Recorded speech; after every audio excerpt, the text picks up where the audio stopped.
Você está ouvindo o FolhaCast, podcast da Folha de Londrina. Eu sou o repórter Vitor Ogawa e esta semana eu conversei com o biólogo norte-americano Philip Fernside. Nós conversamos sobre a questão das mudanças climáticas e a atual política ambiental do governo. Acompanhe a entrevista.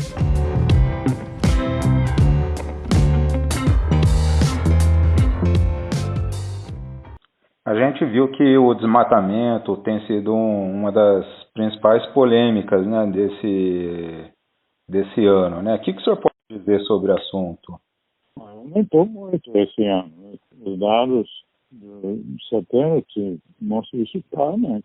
E a explicação seria a atuação do atual governo, né? Porque tem um constante reforço contra o meio ambiente e muitas medidas assim, concretas de basicamente acabar com a aplicação de multas, etc.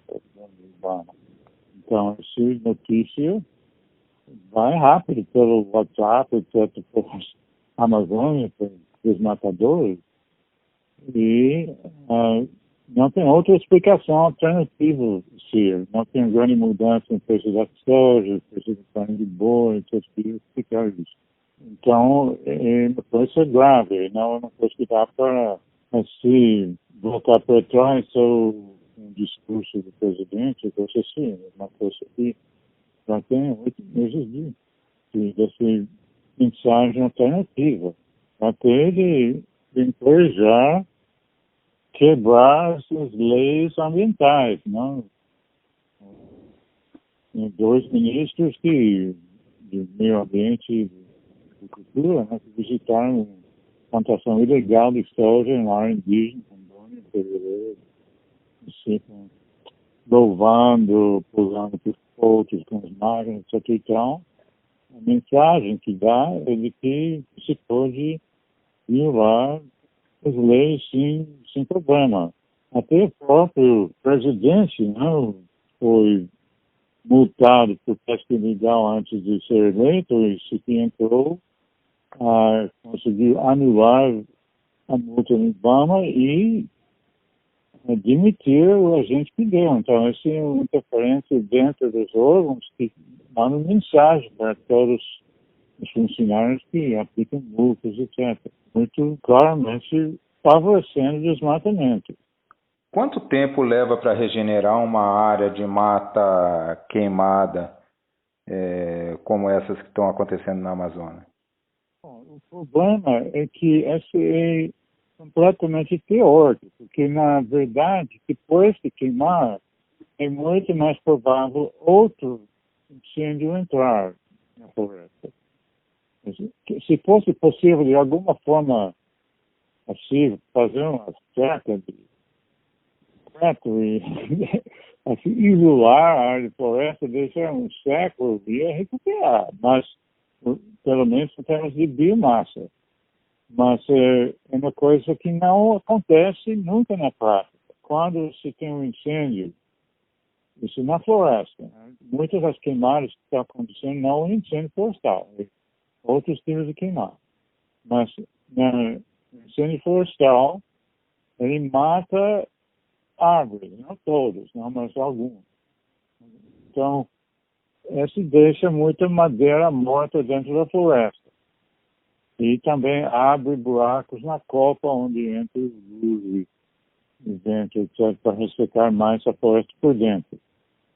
Então, depois, quando tem outro seca, nesse ano, é outra coisa realmente muito diferente, é que não é uma seca extrema. Estamos num ano normal em termos de época seca, com essa explosão toda de desmatamento e de fogo.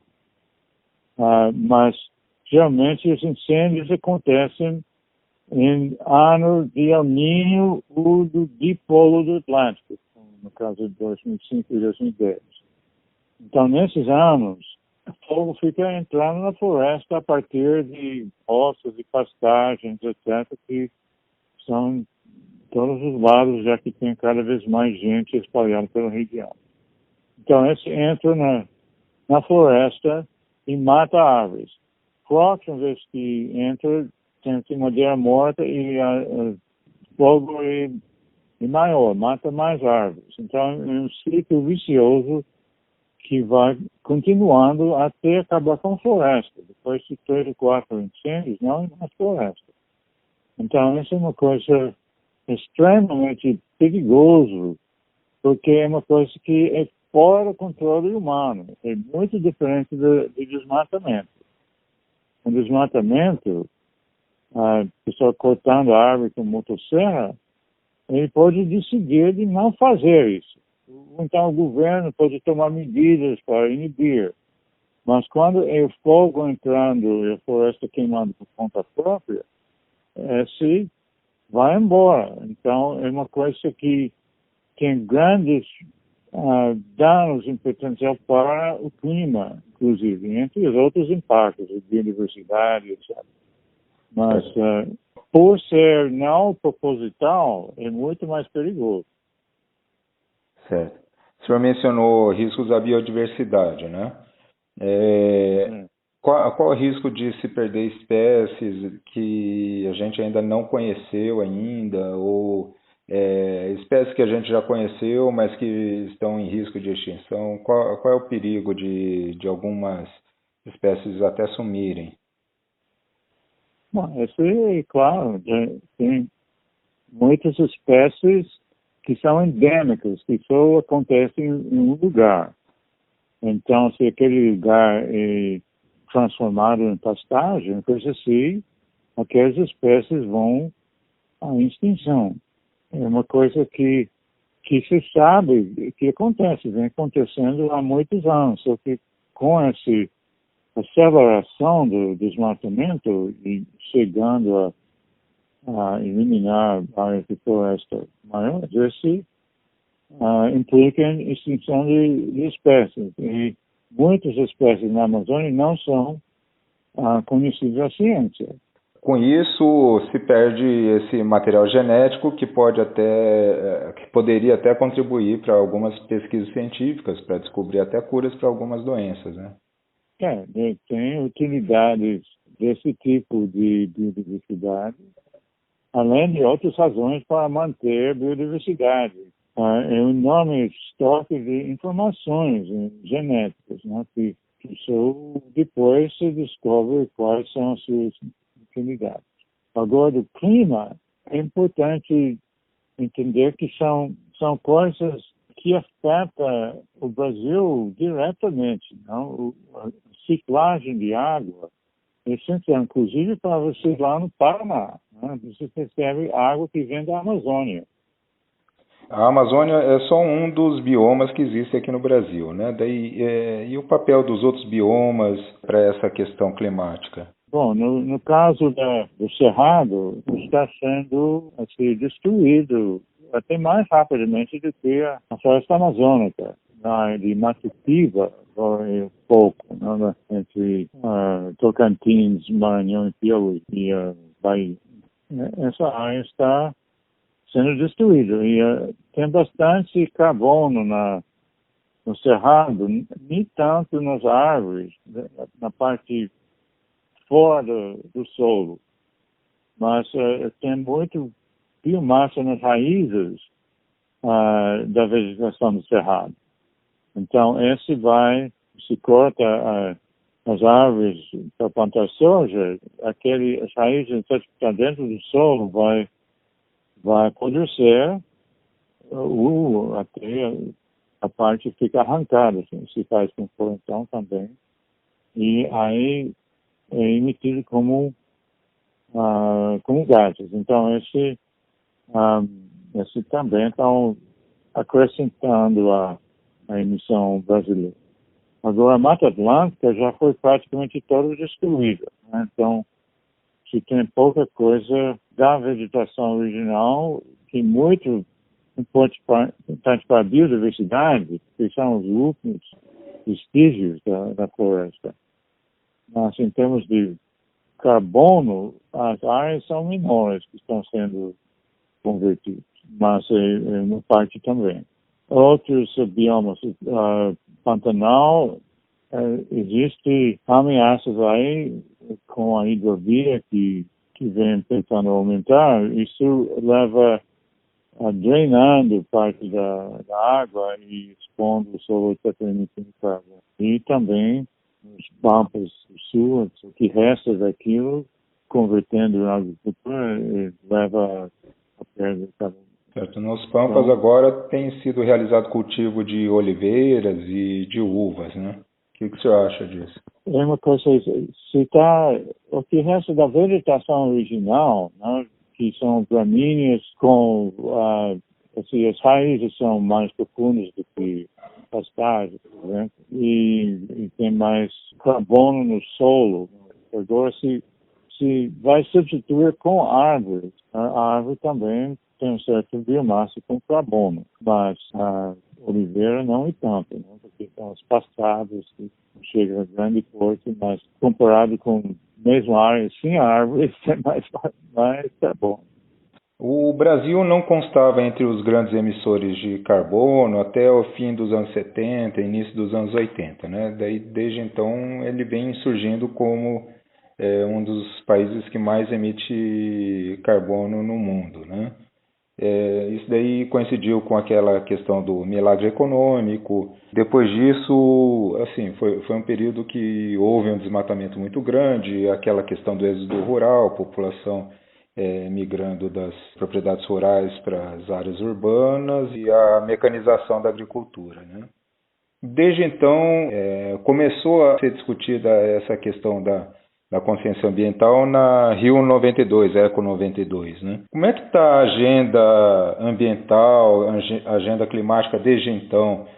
Porque tivemos o Protocolo de Kyoto, a Agenda do Clima de Paris, a Carta da Terra. Como é que está essa questão do cumprimento das políticas ambientais? Bom, estamos numa época muito ruim no Brasil para isso, porque a administração está tendo sair, não cumprir as coisas acordadas. No caso do Acordo de Paris, o presidente já deu muitos sinais de que quer sair. Não? Ele começa na campanha, repetido muitas vezes, depois ele mudou o discurso um pouquinho. O que falou duas vezes.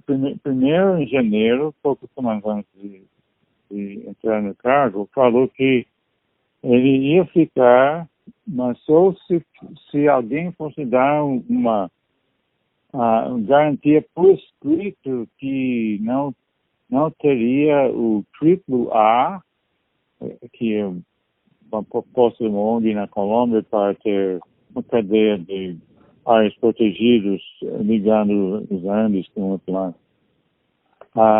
E que não teria independência de nenhuma área indígena. São coisas imaginárias que ninguém pode dar uma bala para ele desse tipo. Então, aí permanece a ameaça. Depois, em Davos, ele deu outra declaração dizendo que ia ficar só por hora no Acordo de Paris e que ele queria mudanças no acordo para ficar.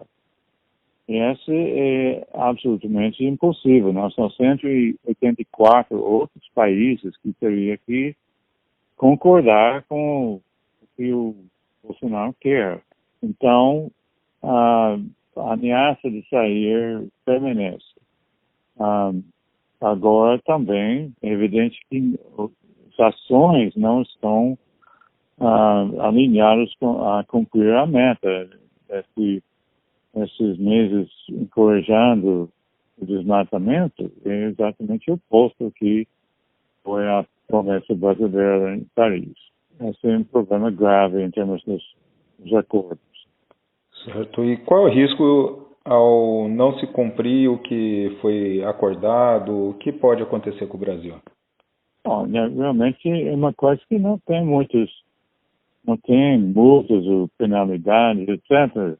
Obviamente o Brasil fica ostracizado internacionalmente. O Macron já deixou claro que eles não vão aprovar o acordo entre a União Europeia e a Mercosul se o Brasil sai do Acordo de Paris.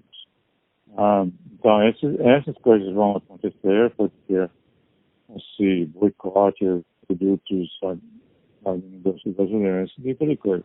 Mas, com certeza, tem consequências. E, obviamente, as mudanças climáticas teriam um efeito devastador sobre o Brasil. Então, o fato do presidente e alguns dos ministros chaves não aceitar a ciência sobre aquecimento global é absolutamente gravíssimo. Certo. O que pode acontecer se aumentar a temperatura 2 graus, 5 graus? Vai ter consequências na fauna, na flora daqui do Brasil? Sim, lembro que esses números de tantos graus que está falando é a média global. Então, o problema é que nosso planeta é 70% água, os oceanos. Então, a média global é muito puxado pelo que acontece sobre os oceanos. Se a temperatura do ar aumenta menos sobre os oceanos do que sobre os continentes. Só que a população humana vive nos continentes, floresta amazônica, etc. Está lá. Então, a temperatura no Brasil ia aumentar mais do que esses números. Em média, o problema não é a média anual, por exemplo, é quanto é o pico de temperatura que vai atingir o país. E o que isso significa em termos de mudanças da chuva, dos outros parâmetros meteorológicos. E no caso, a projeção para a Amazônia, da média global seria 4 graus até 2005. Atribui-se grande parte do desmatamento, das queimadas aos agricultores, aos pecuaristas, né? Eles também seriam afetados por essa crise hídrica, né?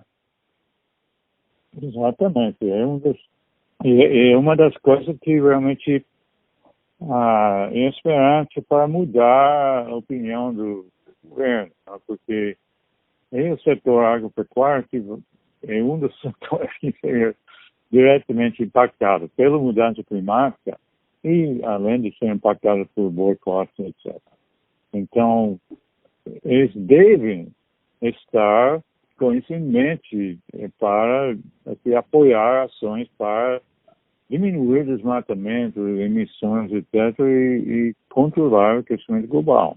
Mas existe também muita divulgação do ceticismo entre os ruralistas. Tem parte desse grupo que adota a negação climática. Então é uma coisa difícil, mas é lógica que ele seria um dos grupos que podia assim, influenciar o governo.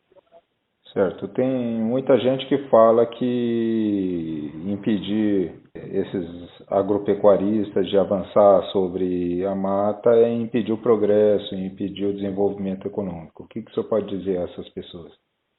Tem uma visão errada sobre o que é progresso. Porque transformar a Amazônia em pastagem não é progresso. Isso gera muito pouco emprego aqui na região. Depois de cortar as árvores, né, o número de empregados que precisa só para manter as cercas e cuidar do gado é absolutamente mínimo. Não é essa que sustenta a população da região. É uma coisa que não gera o que é considerado desenvolvimento, que leva à melhoria da vida da população do local. Se o senhor fosse nomeado hoje ministro do Ambiente, qual seria a agenda que o senhor implantaria aqui no país? Bom, você tem que ter o licenciamento de obras, uma coisa que está sendo desmanchada, você tem que ter essa repressão do desmatamento, não só isso, mas sem ter consequências, se leva a coisa sair de controle. Então é muito importante recompor essa parte que está sendo perdida. E que mais o senhor pode pensar para a política ambiental do país?